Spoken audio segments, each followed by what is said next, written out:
Literature. Hello there, I'm Leif the 48th. Today, we're going to be talking about the United States after the Revolution. The United States had some problems securing its frontiers and maintaining neutrality with England and France, but they did pretty well. On top of that, after George Washington retired from the presidency, the Federalists began to lose power and tried to regain it by persecuting the Republicans, but ultimately lost it all in the Revolution of 1800. This chalice of knowledge represents your mind. Right now it is empty. So let's go and take a journey.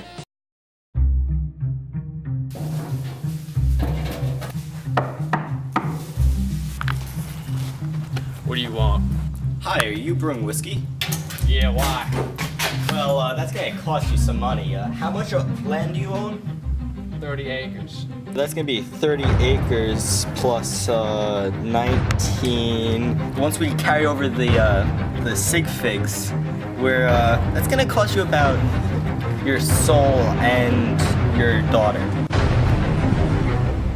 He came in and I was making whiskey, but he wanted my soul.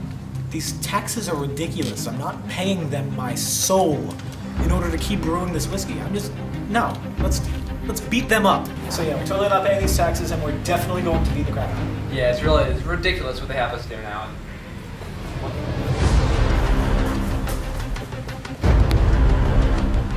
Great. I can tell the government. Citizens are rebelling and not paying the whiskey tax. Summon the militias! Look at this great batch of tax-free whiskey.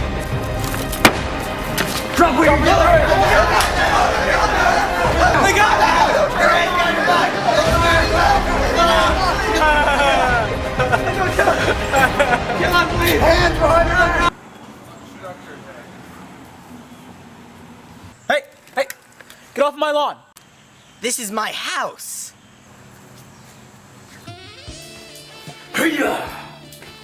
So, as you can see, the new United States had some troubles controlling those on its frontier, especially the Pennsylvania farmers who staged the Whiskey Rebellion in 1794, which was luckily put down by a force of over 15,000 men, which was larger than the force they had during most of the Revolutionary War. Controlling the Native Americans on the frontiers was also a problem, especially considering they weren't really mentioned much in the Constitution. So, there was a lot of confusion.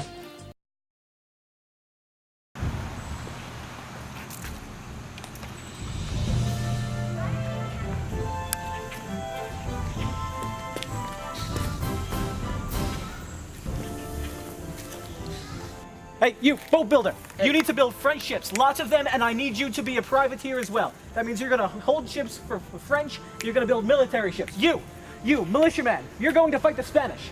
Ready? Gah! Good. Okay, you, boat builder, listen, French-style ships. You know what I mean? Hey, buddy. Sail? What do you think you're doing? Ships, French ships, you, Spanish, attack them. Excuse me. What are you What do you doing? want? What are you doing? You can't be here. Yeah, friends, this is Washington. We got one of your guys, Jeanette, up. What's that? Oh, his party doesn't exist anymore? All right, sorry, thanks. Yeah. I don't know how to break this to you, but your party doesn't exist anymore in France. It's over. Oh, okay. But hey, don't be so beat up about it. You know, you can stay here in America, but you gotta lay low, all right? All right, buddy? All right, sure, thanks. I love the French West Indies, and I love America. Oh God, the British!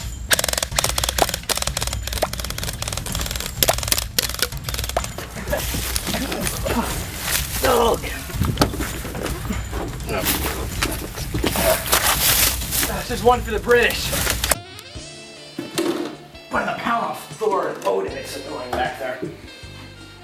The United States had real trouble maintaining neutrality, especially when Edmund Jeannette came from France during the French Revolution to ask for U.S. aid. But instead of going to the capital, he went straight to Charleston and began recruiting Americans to help him fight.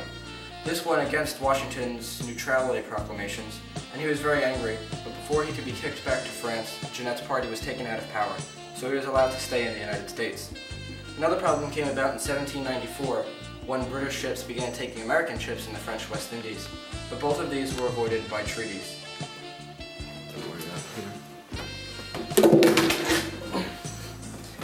Now, to avoid conflicts with the British, the United States sent John Jay, a Federalist, over to England.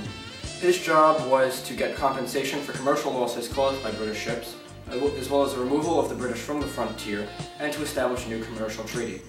What Jay did was not great, but it did prevent a war between the British and the Americans. But when the treaty was brought back to the United States, the Republicans and even some Federalists opposed it. However, it was passed, and Jay's treaty was very influential.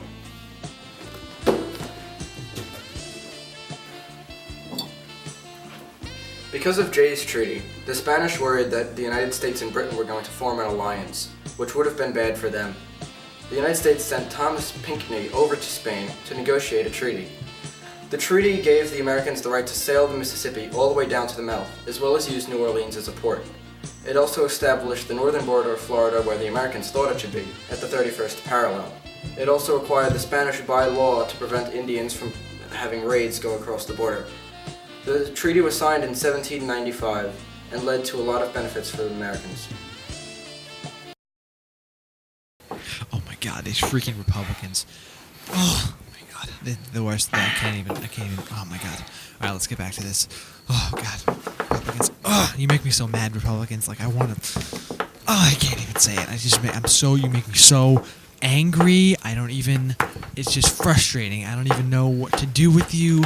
You make me upset. You make me not want to write real words. You just make me that upset. I like to thrash around my face when I think about you. I wipe my eyes and I can't even do this. It's ridiculous. I can't even. Hello and welcome to Good Evening Philadelphia. My name is Vincent. And I am Brendan. And we're going to be discussing the '96 election, which Adams has just won. Now, the Federalists do have the president, Adams, in power, but his party was divided between him and Hamilton, and the Hamilton supporters voted for Thomas Pinckney, which led to Jefferson being voted in as vice president. So besides the fact that the Federalists now have a divided party themselves, the House is divided between Republicans and Federalists. It will be interesting to see how it plays out. Back to you, Vincent. Oh, that's a very great point. We can't wait to see how this story turns out. Well, tonight, that's all we have time for, so tune in next time and have a good evening. When George Washington resigned in 1796, the new election was bound to be a good one. The Republicans put up Thomas Jefferson as their candidate, and the Federalists chose John Adams, which is ironic because Hamilton was the main man in their party. The only problem was he had way too many enemies. So, the running was close, but Hamilton and his supporters chose to vote for Thomas Pinckney instead of Adams. So he won, but just barely, and Jefferson, who got the second highest amount of votes, was made VP, because that was policy at the time. Adams had to rule over a divided House, because his vice president was a Republican and he was a Federalist, as well as a divided party, because Hamilton had his own supporters, and Adams had his, naturally, being president. It was very difficult for him in that position. Washington did leave the Federalists with one good thing, however.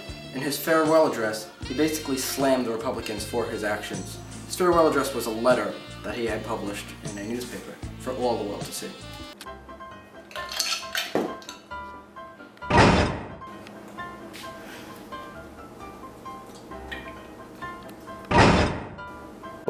Look, the natives. Again?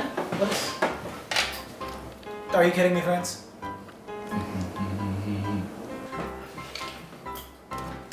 You can't just keep taking my ships. I'm gonna win. I'm a U.S. representative. Let me in. No, you gotta go. Get out of here. Leave.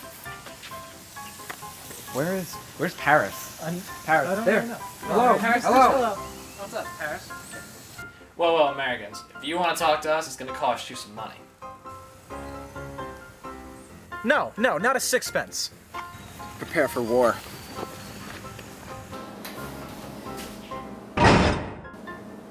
I'm done trading with you, friends. Look, a guillotine! Not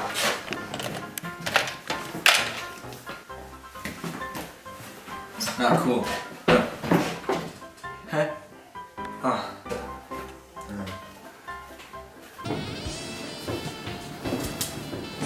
During the Adams administration, there were some tensions regarding France.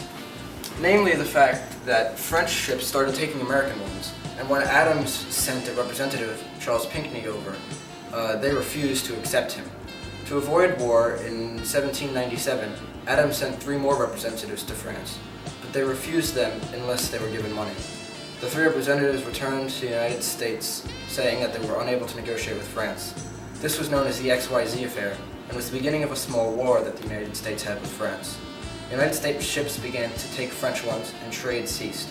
When the US began to work closely with Britain, France decided that an alliance between the two would be very bad, and resigned. Hello, Americans. I'd like to become a citizen now. Well, since we passed these new laws, you're gonna need to memorize this entire book first.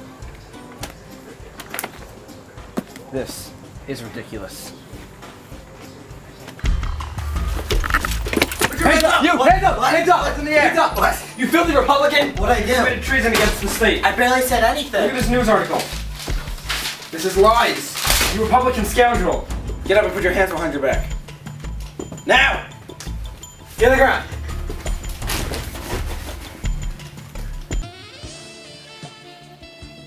Hello. The Federalists quickly wanted to remove any sort of Republican opposition before the next election could put them out of power. So they passed the Alien and Sedition Acts.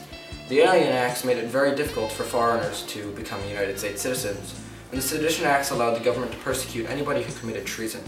However, this definition was taken very, very loosely, so any opposition to the government was technically legal to be repressed. However, these weren't really enforced strictly, and only 10 Republican news writers were persecuted under the Sedition Acts.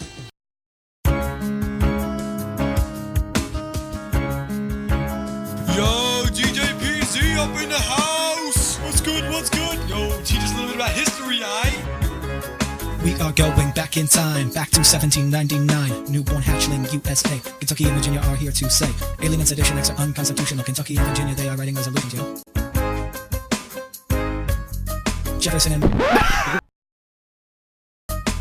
and Madison with the principles of 98 to keep an act of Congress just was right and duty of each state. Virginia resolution dealt with interposition. States who were together working with some joint action. The Kentucky resolution had a slightly different mission. Any state could not large and only on volition. Because it doesn't matter, the idea never stuck. It really had New Hampshire saying Virginia, what the heck? The report of 1800 really tied up loose ends. States could not just notify laws petition to make amendments to the Constitution with the help of every state. Virginia Kentucky resolutions met a very bitter fate.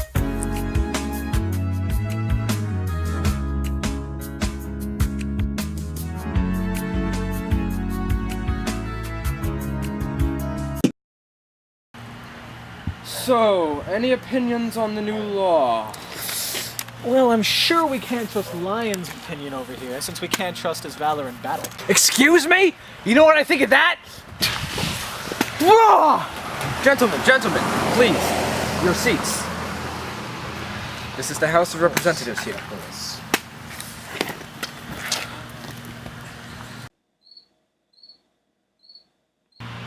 So, Public Works. Oh,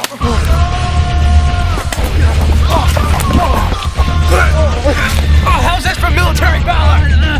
Whoa. Stop. Hammer time. Go with the flow.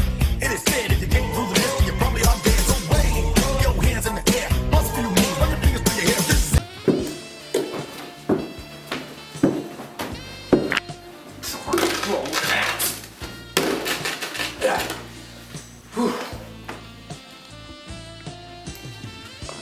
Jefferson and Madison wrote 2 resolutions that were accepted by Kentucky and Virginia.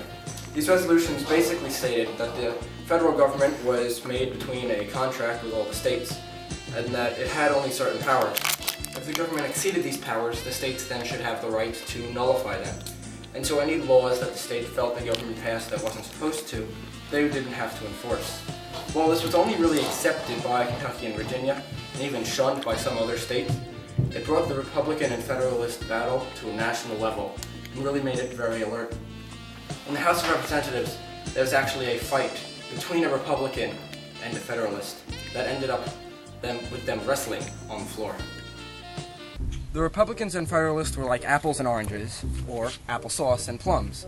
And while there was a split House prior to the election of 1800, afterwards there were 2 Republicans in power, which means that Adams was gone.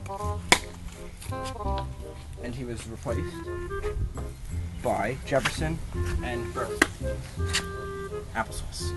Prior to 1800, the Federalists also had power in Congress, but that changed after 1800 when the Republicans took the majority.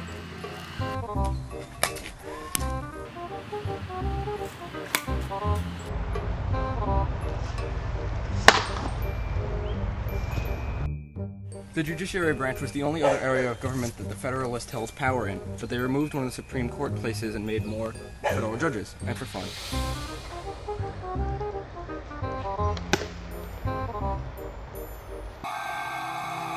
Judges, judges, so many judges, so little time.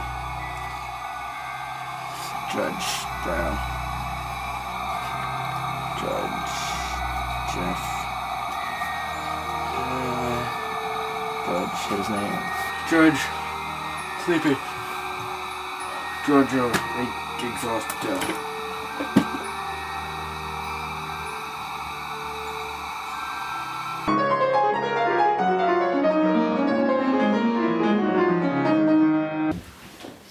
Well, hello. The Revolution of 1800 was a very pivotal moment in American politics, mainly because the Federalists lost almost all of their power, while Republicans gained power. The runners were the same, Jefferson for the Republicans and Adams for the Federalists. However, there were some twists. There was a very close run, and New York was a decisive state. Aaron Burr, a Republican, won it over for Jefferson. He was running for the Republican vice president, and the electoral voters were supposed to vote one away from Burr, so that Jefferson won president and Burr won vice president. However, somebody messed up, and they tied with electoral votes. So, the House of Representatives, which was mainly Federalist at the time of the election, got to decide. This took control away from the Republicans. However, the Federalists did vote for Jefferson to be president, so Burr became vice president. The Federalists also lost power in Congress, and the only spot they maintained power was in the judiciary branch. To take as much advantage of this as possible, Adams removed one judge position from the Supreme Court, but added a bunch more federal court positions, and he signed many Federalists into those court positions on the last night. They are known as the Midnight Appointments, because it was his last chance. This is basically all you need to know from us about American history. Cheers to you all.